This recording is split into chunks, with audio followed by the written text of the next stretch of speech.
Here we are with the 7th and 8th Amendments in the Bill of Rights. And we're going to cover those together.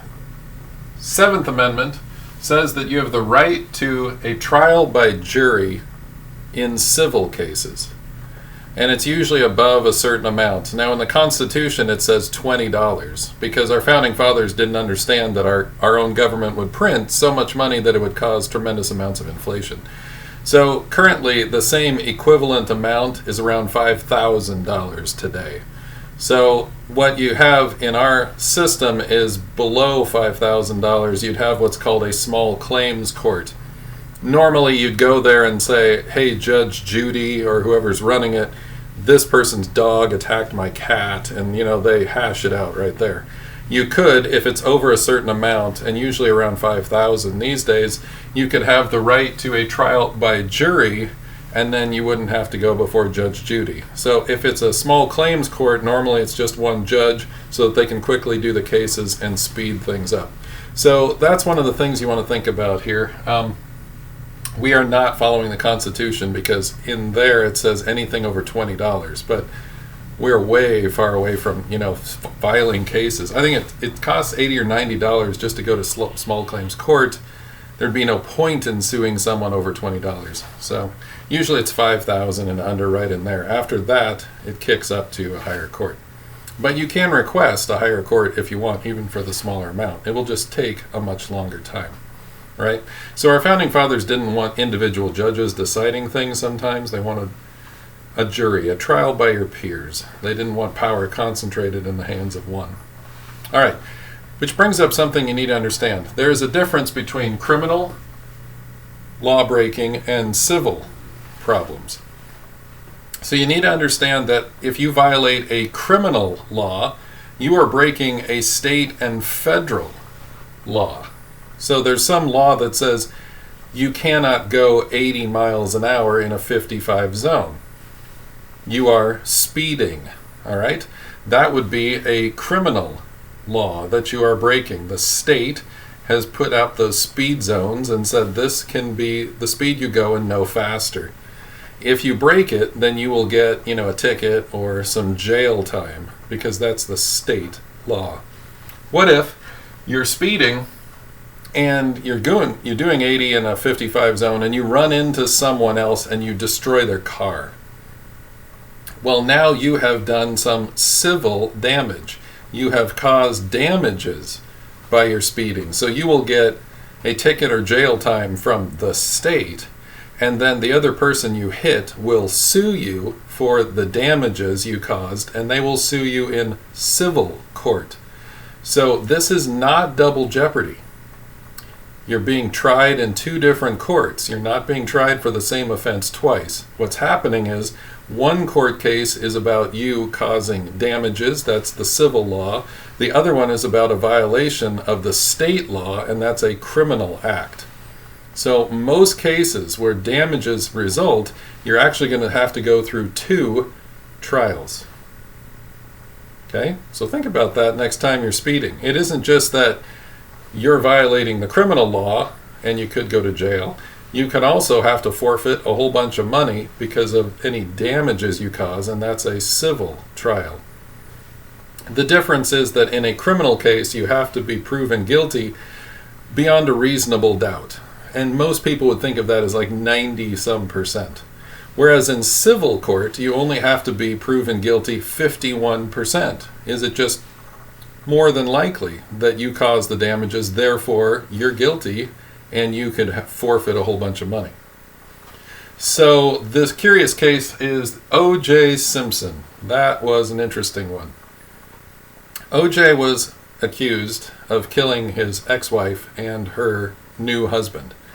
And when the police came to question him, he ran out the door, jumped in his car, and took off. He drove around L.A. for like an hour, police following him. He never would pull over. When he finally did, they searched his car and found a glove that had blood on it that matched his ex-wife. So most everyone in America thought, well, this is an open and shut case. I mean, he killed his ex-wife, and he'd been threatening her before that anyway. But he had some amazing lawyers, and they said, well, this this blood on the glove, it does match, but it could have been planted there by the police because they hated O.J. Simpson because they were racists.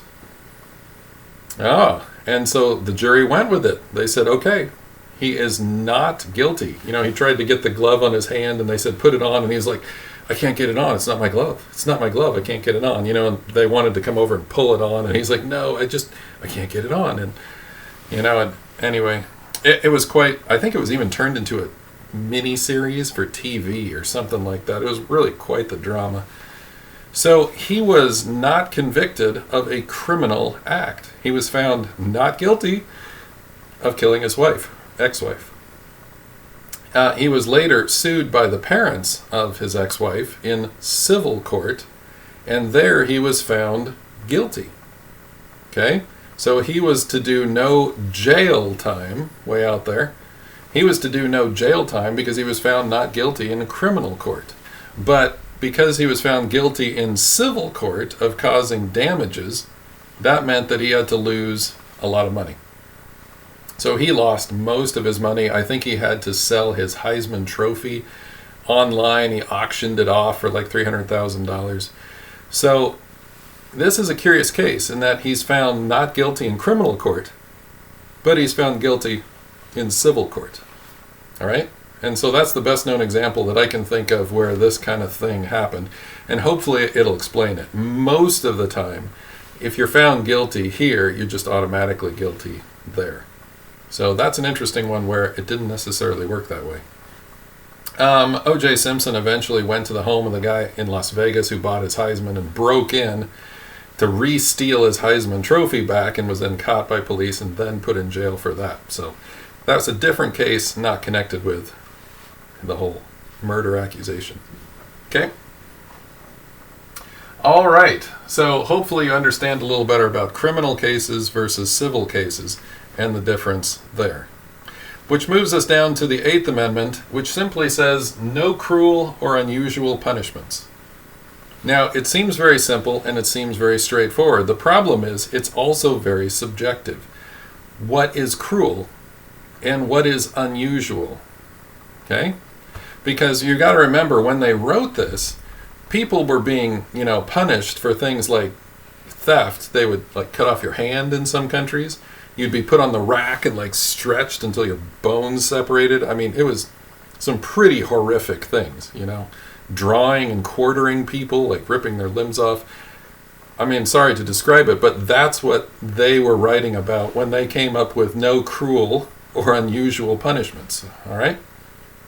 So what has been argued since that time is that every time society has risen in its ability to have things, every time the average person in our society has gotten more and more stuff and better living conditions, what a lot of defense lawyers have argued is that prisoners should also have their living conditions go right up with those people because it's unusual. So it has since been argued that you have to have cable TV in jail, because if most people have it, that would be unusual if you didn't have it. Therefore, a prisoner has to have cable TV. That's pretty interesting, and to my opinion, kind of a stretch. Okay? Is it cruel to go without cable TV? It's pretty harsh, Is it unusual? Yeah, so those cases have actually won going through the courts, and so it can be sort of an unrecognizable place if you were to go to a prison. I don't know if you've ever toured one, but it's quite interesting. I think there is an episode on the show called The Office that's been popular. I don't know if you guys watch that, but one of the people working in the office spent some time in prison, and everyone was like, oh, how bad was it? What was it like? Was it just horrible? He goes, no, we pretty much, had 3 meals a day. We got exercise time. We got to go outside. We got to learn online. Got to go to college, for free. I learned all my skills to work in the office while I was there. It's pretty nice. And then the office people all rebel because they're like, wait a minute. This prison sounds nicer than our office. What's going on here? And then the office manager, Mike, I think is his name, tries to convince them that really it's bad in prison, and And working for me is actually pretty good, and the office people are not buying it. They don't really like it. So that's the nature of the show. It's a satirical commentary on the fact that our prisons have become some pretty nice places. Now, where is it bad in prisons? Well, the people that you're around. See, everyone, I mean, they'll all claim that they're innocent, but most of the people in a prison, they're there because they're criminals. Okay? So while the facilities might be nice, you're definitely surrounded by some not nice people. So there's the big drawback. And you can't really leave. You're not free. Okay? But we really got to wrestle with this cruel and unusual idea here, because how do you measure that? You know, in 1789, we're talking about drawing and quartering people and putting them on the rack. And now we're arguing over cable TV. I think there's a line that we've probably crossed there. And I would maybe throw this out there as an idea, is that in your local community, the prisoners cannot be any better off than your basic citizens. For example, here's the Dalles.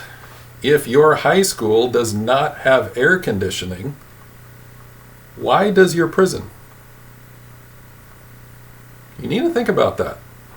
Because if you're a society and you're saying our children do not get as good of facilities as our prisoners, we're putting our children who have committed no crimes below people who have been found guilty of crimes.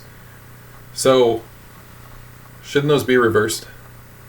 So I think we need to start thinking about these things in those terms. If you're going to be in prison, it needs to be worse than the basic citizens in your society. If the basic citizens have less than your prisoners, then you have a huge incentive to just, well, you know, I have tough times, maybe I'm homeless, I'll just commit a crime. You know, and is that part of the reason why we have such a high crime rate in America? Is that if you can get sent to some of these minimum security prisons, it's not that bad, you know? I couldn't get an education on the street, but I can get an education if I go to prison. That's got some questions to it. So hopefully this will generate some thinking for you and also some questions for class.